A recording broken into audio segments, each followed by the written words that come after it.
Hello students, welcome to my channel. Last time हमने इसी paper के 3 क्वेश्चन कंप्लीट किए थे, जो कि फर्स्ट पार्ट में हमने 3 शॉर्ट क्वेश्चन कंप्लीट किए थे। तो आज हम उसी पेपर का लॉन्ग क्वेश्चन कंप्लीट कर रहे हैं। तो चलिए सेकंड क्वेश्चन से शुरुआत करते हैं। देखो, सेकंड क्वेश्चन में आपको एक बैलेंस शीट दे रखी है 2018 की, और आपके पास बैलेंस शीट के अंदर अवेलेबल डिटेल्स क्या क्या है। तो इक्विटी शेयर कैपिटल 12 लैक्स है और प्रेफरेंस शेयर कैपिटल 6 लैक्स है। फिर जनरल रिजर्व आपके पास है 3 लैक्स और प्रॉफिट एंड लॉस अकाउंट है 1,60,000। आगे देखो तो डिबेंचर है 8 लैक्स के, और करंट लायबिलिटीज के अंदर आपके पास creditors, bills payable, bank overdraft और आउटस्टैंडिंग एक्सपेंसेस है। ठीक है, चलिए तो एसेट साइड आपके पास क्या क्या है। नॉन करंट असेट्स हैं, जिसमें आपके पास लैंड एंड बिल्डिंग, मशीनरी और फर्नीचर है। और करंट एसेट्स में आपके पास इन्वेंटरीज है, यानी कि स्टॉक, और ट्रेड रिसीवेबल जिसमें डेटर्स और बिल्स रिसीवेबल है, कैश और कैश इक्विवेलेंट है, और अदर करंट असेट्स है।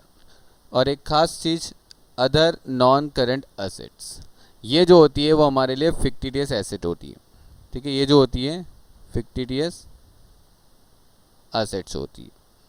ओके, चलिए तो आगे बढ़ते। अभी देखो एडजस्टमेंट में क्या लिखा है। तो एडजस्टमेंट में लिखा गया है टोटल सेल्स। एडजस्टमेंट में लिखा है टोटल सेल्स, ध्यान देना टोटल सेल्स है। और इसके अंदर आपको बोला गया है कि कैश सेल्स जो है वो 20% है क्रेडिट सेल्स का। ठीक है, ध्यान से, cash sales is 20% of credit sales.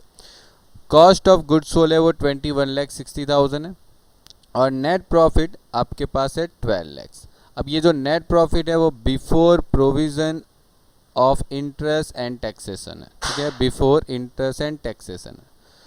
चलिए तो रेट ऑफ टैक्सेशन है 50%, और स्टॉक जो है वो आपके पास है 4 लैक्स। ओके, ये देखो ओपनिंग स्टॉक होगा 1 अप्रैल 2017 का। ठीक है, कंसिडर करना है आपको 360 डेज ऑफ द ईयर।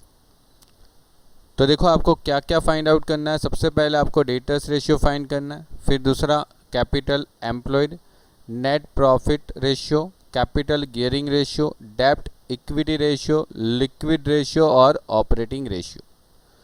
इतने रेशियो आपको फाइंड करना है। तो चलिए शुरू करते हैं पॉइंट नंबर 1 से।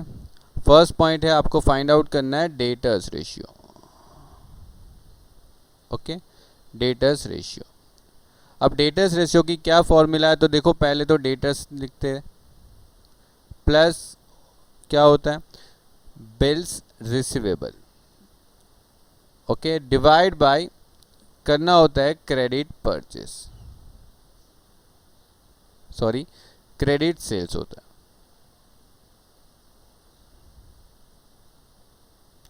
Okay, credit sales into number of working days. Okay, into number of working days होता है। अब आपके पास क्या डेटा अवेलेबल है वो देखो। आपके पास डेटर्स अवेलेबल है, यस बिल्कुल। बिल्स रिसीवेबल अवेलेबल है, यस बिल्कुल, 1,20,000 एंड 4 लैक्स। तो उसको लिख दो। ये अमाउंट है आपके पास 4 लैक्स, और ये अमाउंट है आपके पास 1,20,000। और इसको डिवाइड करेंगे किससे। तो आपके पास क्रेडिट सेल्स क्वेश्चन में अवेलेबल है, बिल्कुल नहीं। आपके पास क्वेश्चन में ओनली टोटल सेल्स अवेलेबल है। वो देखो कितना अमाउंट है, ये आपके पास टोटल सेल्स अवेलेबल है। ठीक है, आपको क्रेडिट सेल्स फाइंड करना पड़ेगा। ये क्या बोला गया है, 20% ऑफ क्रेडिट सेल्स, और ये किसकी बात बोली गई है, कैश सेल्स की। ओके, कैश सेल्स जो है वो क्रेडिट सेल्स का 20%। ठीक है, तो चलिए मैं आपको बताता हूँ कैसे कैश सेल्स और क्रेडिट सेल्स अलग किया जाएगा। आपके पास टोटल सेल्स कितना है, आपको टोटल सेल्स क्वेश्चन में कितना दिया था, 43,20,000। ठीक है, सही है, इतना ही दिया था आपको, 43,20,000 आपको टोटल सेल्स दे रखा था। ये रहा, ऊपर ही दे रखा था टोटल सेल्स 43,20,000। अब आपको लैंग्वेज क्या लिखी है, cash sales is 20% of credit sales. तो देखो कैसे सॉल्व करते हैं। Cash sales is 20% of credit sales. Okay, 20% किसका है, क्रेडिट सेल्स का। तो देखो जब भी ये 20% देते हैं तो इसका मीनिंग क्या हो जाता है, 20% का मीनिंग क्या हो जाता है, 1/5 होता है ना। तो मैंने क्या बोला था, ये जो ऑफ के बाद होता है ना वो हमेशा डिवाइड की आइटम्स होती है। जो डिवाइड में होता है वो ऑफ के बाद होता है, यानी ये जो होता है वो क्रेडिट सेल्स, ऐसा समझ लो। ओके, और जो ऊपर है वो क्या है, अपने पास कैश सेल्स। ओके, यानी आपके पास कैश सेल्स 1 हो गया, क्रेडिट सेल्स 5 हो गया। अभी देखो आपके पास टोटल सेल्स अवेलेबल था, कितना अवेलेबल था, 43,20,000। तो आप क्या करो, इसका रेशियो बना लो, कैश सेल्स और क्रेडिट सेल्स। क्या रेशियो बन जाएगा, कैश सेल्स 1 है, क्रेडिट सेल्स कितना है 5, और इसका रेशियो बना लो, क्या रेशियो आने वाला है, हो गया। तो आपको क्रेडिट सेल्स फाइंड करना है, तो 43,20,000 को आप 5 डिवाइड बाई 6 कर लो, आपको आंसर मिल जाएगा 36 लाख। हो गया, और आप 100 एज्यूम करके भी काम कर सकते हो, कोई प्रॉब्लम नहीं। तो इधर आपका 36 लाख का क्रेडिट सेल्स आ गया, आप डिवाइड करो, ठीक है, और जो फाइनल आंसर आ रहा है वो कितना आ रहा है, 52 डेज। कंप्लीट हो गया फर्स्ट टॉपिक। सेकंड टॉपिक पे आओ, क्या बोला गया फर्स्ट टॉपिक के बाद सेकंड टॉपिक में, रिटर्न ऑन कैपिटल एम्प्लॉयड। अब देखो जब भी आपको रिटर्न ऑन कैपिटल एम्प्लॉयड आते हैं तो क्वेश्चन में एक काम कर लो कि आप ये फॉर्मेट बना लो जो मैंने आपको बोला था, sales minus cost of goods sold, ठीक है। फिर क्या होता है, इसको माइनस करने के बाद जीपी, फिर क्या माइनस करते हैं, ऑपरेटिंग एक्सपेंसेस, और ऑपरेटिंग एक्सपेंसेस लेस करने के बाद आपको मिलता है प्रॉफिट। और ये जो प्रॉफिट होता है वो कौन सा प्रॉफिट होता है, before interest and tax, before interest and tax. Minus करना होता है इंटरेस्ट, इंटरेस्ट माइनस करने के बाद आपको क्या मिलता है, प्रॉफिट। और ये प्रॉफिट कौन सा होता है, after interest. Okay, after interest लिख सकते या तो बिफोर टैक्स लिख सकते हो, दोनों एक ही बात है। चलो हम बिफोर टैक्स ही लिख देते, बिफोर टैक्स। और उसके बाद आप टैक्स लेस करने के बाद जो अमाउंट आता है वो नेट प्रॉफिट आपका आफ्टर इंटरेस्ट एंड टैक्स रहता है। ओके, तो ये कहानी आपको हर बार काम आने वाली।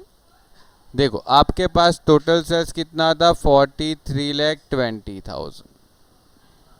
ओके, उसके बाद आपको क्या कॉस्ट ऑफ गुड्स सोल्ड दे रखा है क्वेश्चन में, तो यस बिल्कुल, देखो सेकेंड पॉइंट में कॉस्ट ऑफ गुड्स सोल्ड दे रखा है 21,60,000, 21,60,000। तो चलिए उसको रख देते हैं 21,60,000।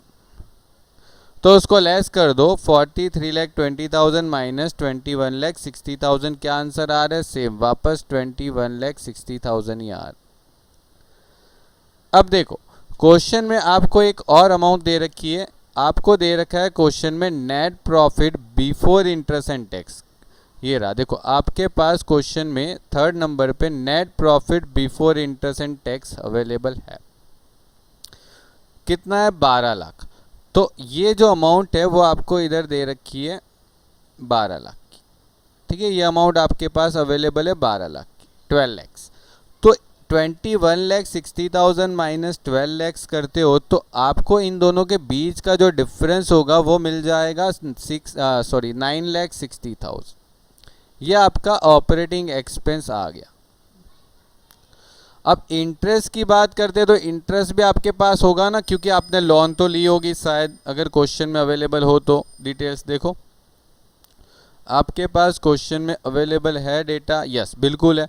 देखो डिबेंचर आपके पास है 8% के, तो 8% यानी 8 लाख पे 8%, तो इसका इंटरेस्ट कितना आ जाता है? चलो मैं इधर ही कैलकुलेट कर लेता हूँ। 8 लाख पे 8% तो कितना हो जाता है? 64,000। ओके, तो ये जो अमाउंट है उसको आप उधर माइनस कर दो, इधर माइनस कर दो 64,000। 12 लैक्स में से 64,000 माइनस करोगे तो 11,36,000 आपका आंसर आ रहा। और जो टैक्स रेट है वो आपको क्वेश्चन में दिया है 50%।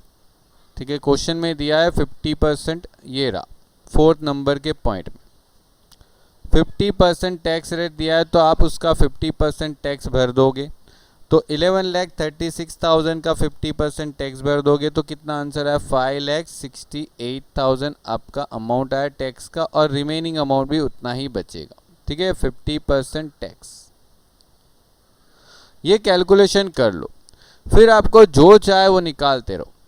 ठीक है, सेकंड टॉपिक में आपको पूछा क्या था? Return on capital employed. तो देखो रिटर्न ऑन कैपिटल एम्प्लॉयड,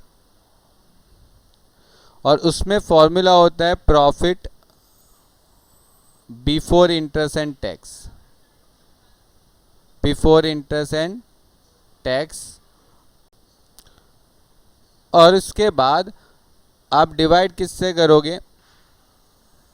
तो कैपिटल एम्प्लॉयड्स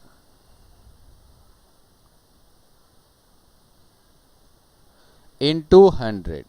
अब देखो profit before interest and tax तो लगभग आपको क्वेश्चन के अंदर ही दिया था 12 लाख। ठीक है, 12 लाख।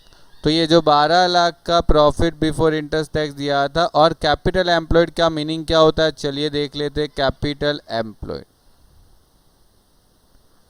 देखो कैपिटल एम्प्लॉयड में क्या क्या कवर होता है अच्छे से देख लो। पहले तो देखो इक्विटी कैपिटल कवर होता है, और प्रेफरेंस कैपिटल भी कवर हो जाता है। फिर रिजर्व एंड सरप्लस जो होता है वो भी कवर हो जाता है, और डिबेंचर से जो पैसे लिए होते हैं वो भी कवर हो जाता है। और मैंने बोला था जब भी रिजर्व सरप्लस ऐड होता है तो आप फिक्टिटियस एसेट तो लेस करोगे ही करोगे। ओके, ये आपका कंप्लीट हुआ। अब देख लो क्वेश्चन में ये सारी डिटेल्स अवेलेबल है। देखो इक्विटी शेयर कैपिटल आपके पास कितना अवेलेबल है क्वेश्चन में, वो देख लो। आपके पास क्वेश्चन में इक्विटी शेयर कैपिटल 12 लैक्स है, तो 12 लैक्स ले लो। 6 लैक्स से आपके पास प्रेफरेंस शेयर कैपिटल। ठीक है, ये दोनों आ गए। जनरल रिजर्व और पीएनएल मिलके आपके पास है 4,60,000 रिजर्व सरप्लस, तो ये भी कवर कर लो। डिबेंचर है आपके पास 8 लैक्स के, तो वो भी कवर कर लो 8 लैक्स। तो टोटल आपका हो रहा है 30,60,000। और आपके पास फिक्टिटियस एसेट्स है, देखो ये रहा। ठीक है, ध्यान से पूरे एसेट साइड को देखना। फिक्टिटियस एसेट कहीं ना कहीं देंगे तो उसको मिस मत कर देना।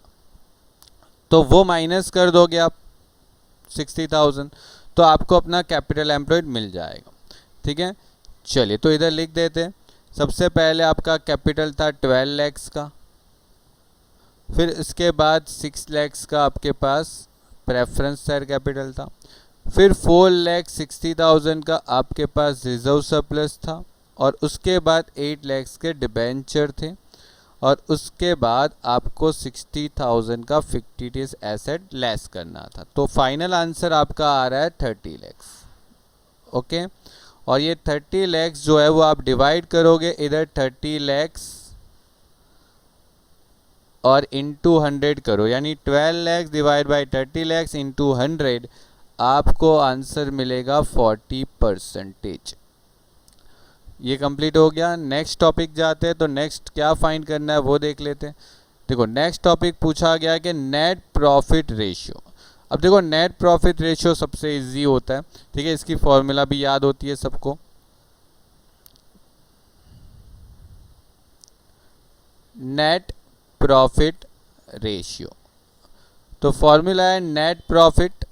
ओके, अब जब भी नेट प्रॉफिट रेशियो आप यूज़ करते हो तो उसमें जो नेट प्रॉफिट यूज़ किया जाता है वो आफ्टर इंटरेस्ट एंड टैक्स होता है। Okay, after interest and tax होता है। तो आप उसको डिवाइड करोगे किससे? सेल्स से। सेल्स भी आपके पास अवेलेबल था इनटू 100। अब नेट प्रॉफिट आपके पास कितना आया? तो देखो मैंने पूरा स्टेटमेंट आपको बना के दिया था 5,68,000। ओके, 5,68,000, 5,68,000 को डिवाइड करेंगे, हमारे पास टोटल सेल्स कितना था? तो टोटल सेल्स कंपनी का कितना था? ये रहा 43,20,000। तो 43,20,000 से डिवाइड कर लेंगे, 43,20,000 से डिवाइड करेंगे इनटू 100। तो करिए 5,68,000 डिवाइड बाई 43,20,000 इंटू 100। तो आपको परसेंटेज मिल रहा है 13.14%। ओके, 14 है, उसके बाद अगर 8 है तो आप उसका चेंजेस कर सकते हो। ओके ओके, तो कितना परसेंटेज आ रहा है? 15%। ओके, 13.15% अपना आंसर आ रहा है, चेक कर लो, ठीक है, अच्छे से। चलिए तो फिर आगे बढ़ते हैं। नेक्स्ट टॉपिक क्या फाइंड करना है आपको? तो देखो नेक्स्ट टॉपिक आपको फाइंड आउट करना है capital gearing ratio. Okay, capital gearing ratio. अब कैपिटल गियरिंग रेशियो की फॉर्मूला क्या होती है वो देखो।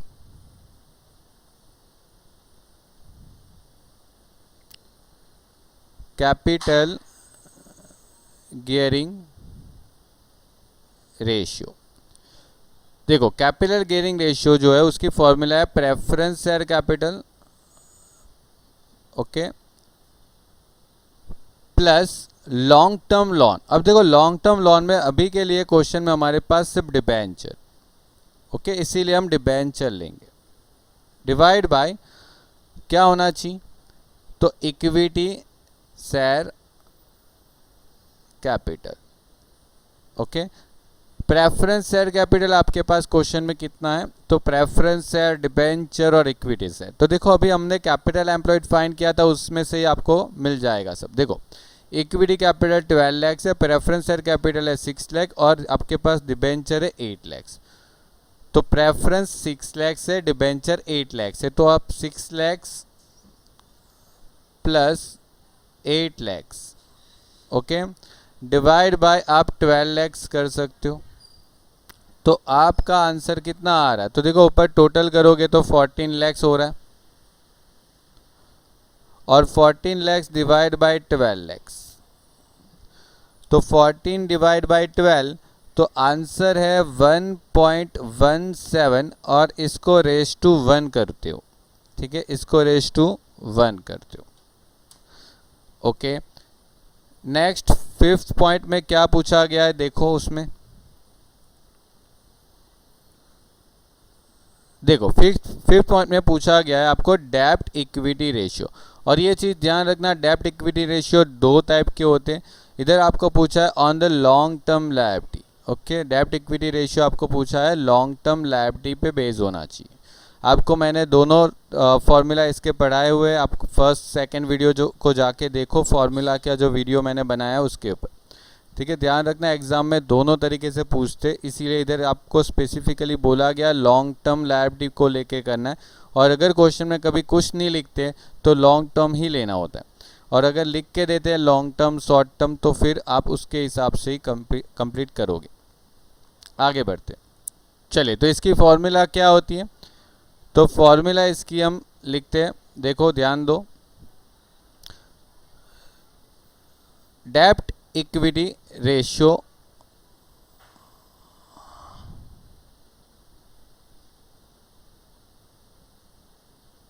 ओके। अब देखो आपको बोला गया है लॉन्ग टर्म डेट पे लेना है, तो आपके पास सिर्फ लॉन्ग टर्म डेब्ट ही होना चाहिए, लॉन्ग टर्म डेब्ट, और डिवाइड बाय होता है owner's fund, okay, owner's fund. आप इनटू 100 भी कर सकते हो, ठीक है, तो आप परसेंटेज में जो भी आंसर आएगा वो लिखोगे। अब लॉन्ग टर्म डेब्ट में अभी आपके पास सिर्फ डिबेंचर, आप क्वेश्चन में देखो हमने ऊपर भी लिया था, लॉन्ग टर्म डेब्ट में अभी आपके पास सिर्फ डिबेंचर है। और ओनर्स फंड में क्या कवर होता है वो मैंने आपको अच्छे से समझाया हुआ है। आप देखो ओनर्स फंड में जनरली जो कवर होता है ना, उसके लिए आप कैपिटल एम्प्लॉयड पे नज़र डालो कि आपके पास कैपिटल एम्प्लॉयड में क्या क्या था। ओनर्स फंड, अब ओनर्स फंड में इक्विटी कैपिटल होता है, यस बिल्कुल होता है 12 लाख। फिर प्रेफरेंस कैपिटल भी होता है, यस ये भी होता है प्रेफरेंस शेयर कैपिटल, ठीक है, यही तो लोग ओनर है कंपनी के। अब रिजर्व सरप्लस भी होता है, तो यस 4,60,000 भी होता है। डिबेंचर ओनर्स फंड का पार्ट नहीं है, और 50 डेज ऐसे तो इसीलिए लेस होती है क्योंकि आपके रिजर्व सरप्लस को ऐड कर रहे हो आप। ओके, तो इन सब को आप लेस कर दो, इसमें से टोटल करो कितना आ रहा है आपका। तो आपका फाइनली टोटल आएगा 22 लैक्स, ठीक है। इसके और इसके बीच में सिर्फ डिबेंचर का ही फर्क होता है, डिबेंचर और या तो फिर लॉन्ग टर्म लोन जो भी होती है उनका फर्क होता है, ठीक है। इन दोनों के बीच में सिर्फ लॉन्ग टर्म लोन जो होती है सिर्फ उसका ही फर्क होता है, और अभी हमारे पास लॉन्ग टर्म लोन में सिर्फ डिबेंचर है, तो डिबेंचर हमने निकाल दिया, तो आपका आंसर मिल गया ओनर्स फंड का।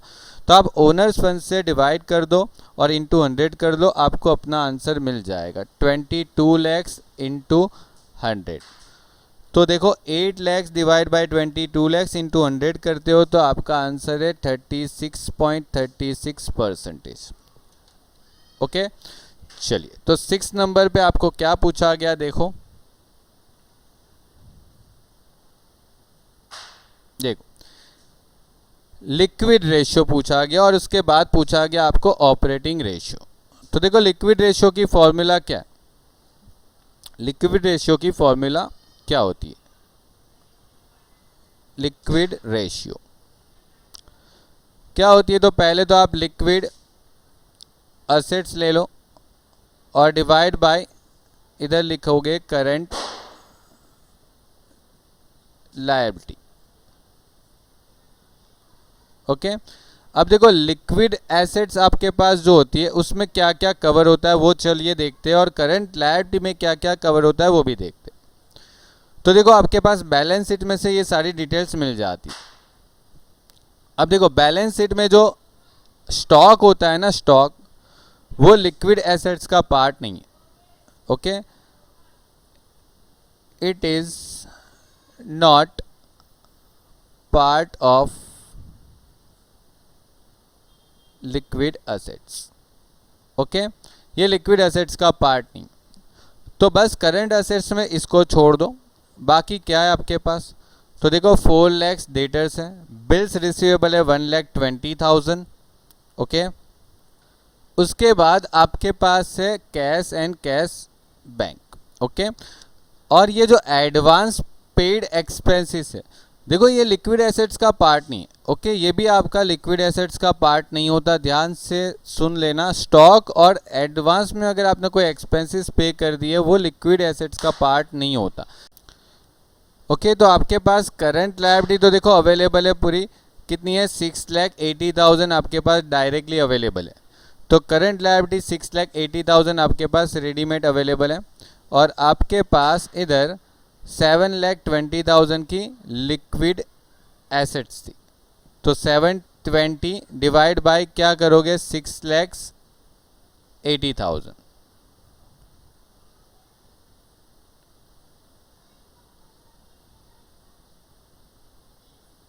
ओके, तो 720 डिवाइड बाय 6,80,000, आप उसको डिवाइड करो और अपना आंसर निकालो 720 डिवाइड बाय 6,80,000।